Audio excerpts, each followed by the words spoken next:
I'm not here just to talk and just bash people online because that's not what I'm doing. But I want to educate people on what happens when you don't prioritize your money in multiple ways. When you become top tier, when you become a high earning individual, you have to take proper precaution to keep what you're earning because everybody's going to come after what you have. If you had $200 million cash in your hand right now, are you going to just let anybody around you? You don't know money, got old money, got some new money, and we make it double. Fumble!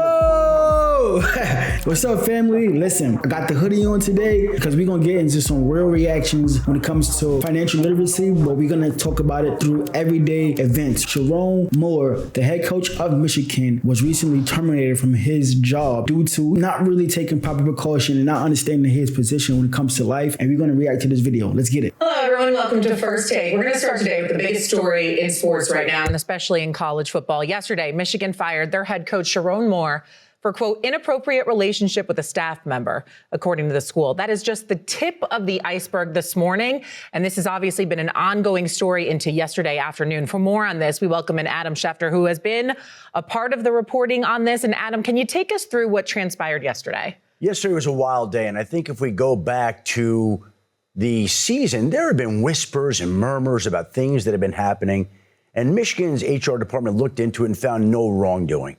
Now, clearly something transpired here this week that changed things, that changed the equation to lead Michigan to fire Sherrone Moore with cause and to say that he had an inappropriate relationship with a staffer.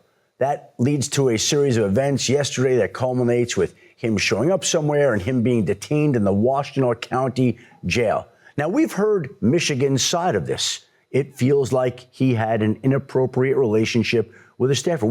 Listen. I'm telling you, don't let these women trick you out your spot, King. Don't let these women out here trick you out your spot, man. Like, you got to understand, you got to put the bag first. And they going to put the bag first. That's what's going on right now. If they didn't come up with you, don't trust them. Respectfully. If they didn't come up with you, don't trust them. Because the human nature of anyone is to get something of value the easiest way. So what that means is that because Sherrone worked hard and was diligent and, perfected his craft and took advantage of opportunities to become a multi-millionaire, somebody who didn't do it want exactly what you have, but they just don't want to do the work. So the easiest thing for them to do is literally steal what you have. That's why my mentor always say, whatever accumulation occurs, somebody will steal it. And he is talking in the framework of taxes, right? But this applies to your everyday life. So if you're an individual, if you're a man, if you're a woman who is striving to get abundance and build wealth, you have to protect yourself and your resources and your capital that you're actually building from people who would steal it from you. It could look like an inappropriate relationship. It could look like your friend or your family member that want to borrow money from you, knowing damn well that they won't repay it. It can look like a lot of different things, and he just succumbed to his fleshly desires, and it cost him millions of dollars. Crazy. We're gonna get into that today because I want to make sure that I always bring everything back to a well-built principle, because I'm not here just to talk and just bash people online because that's not what I'm doing. But I want to educate people on what happens when you don't prioritize your money in multiple ways.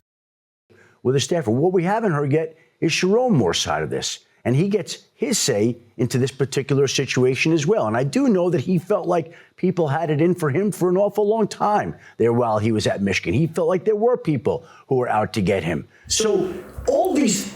You see right here, this is where he went left, because he's playing the victim game and he don't understand that whatever decision or whatever outcome of his life that happens, he is the prime decision maker for that decision. Like, nobody else is for the decision you made, because if you wouldn't have made the decision, you wouldn't be in the situation. You are the star of your own movie, like my brother always say, and he's not understanding that he is in a different level. He's in a strong position with a prestigious organization. You are head coach at Michigan, getting paid millions of dollars. You're representing a brand, so they have to protect their brand. You cannot be acting out of line or out of the culture when they're paying you millions of dollars to be of a person that can represent what they've built over years and years and years. You have to understand that. You got to know where you at in life. You got to know the position you play. Simply put. So I want to get into some financial game. So this is the exercise that I do with all my clients, right? And I really want to show the value of the opportunity that he lost, the bag that he found. humbled because Sherrone Moore is 40 years old. He's going to be 40 years old next year. So let's say he was going to be a head coach for the next, 20, 25 years, retirement age. So now his income, his salary is $5.5 million per year. If he was to grow his income just conservatively at 3% every year, let's just say, and if he got a return of 5% net of fees on his income every year for the next 25 years, he would literally earn $200 million. He made a $200 million mistake. So you got to think, is that relationship with that individual worth $200 million? So this is what I mean by opportunity cost. Always prioritize the bag. $200 million right here is literally down the drain. Your credibility, your reputation, everything is done. And what can you tell your kids? What can you tell your wife? Like, you just cost them $200 million, even yourself, really, $200 million over your lifestyle. That's generational wealth. You just fumbled generational wealth for what? It's not that serious. To be honest with you, it all feel the same, basically, fellas. It all feel the same. It's nothing special about said individual, said woman. You are the person that can generate $200 million. Can that individual have $200 million on the line while you leaving yourself at risk? You're not protecting your income. You're not protecting yourself from this person that could just turn on you and cost you $200 million on top of your freedom, potentially. It's not worth it. It's not worth it. When you become top tier, when you become a high earning individual, you have to take proper precaution to keep what you're earning, because everybody's going to come after what you have. It's just a simple fact. And he's just a prime example along the many list of people who fall victim of, I don't really know what it is, maybe somebody could tell me. Let me know in the chat what you think people think about when they having these type of relationships with these individuals. Do you really feel like they trust them? Like, what you think that they're not thinking about in said situation? Or you have to really protect yourself. I'm worth $200 million. Why in the world am I dealing with somebody whose value is not that much? It's not $200 million. Because if you was worth $200 million, you would be where I'm at, So $200 million lost. This is where finances and wealth building meets reality, meets life. And this is what a lot of people is not showing you. Yes, he fumbled the bag, but look at what his earning potential was. Now, look, right here, his wealth potential compounded at 5% is almost $400 million over the next 25 years. So his earning potential was $200 million. That means that he would literally earn and control $200 million. And if he was to get a 5% return net of fees over the next 25 years until 65 years old, he would amass a wealth asset of $373 million, almost $400 million.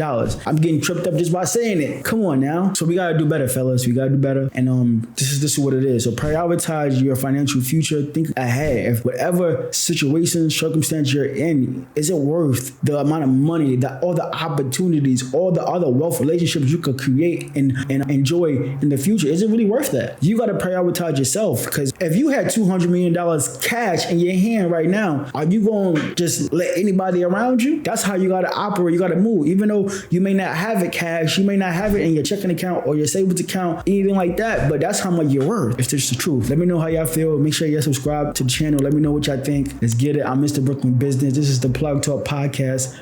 I'm out. Got no money, got some old money, green lighting on the business, that's a gold money.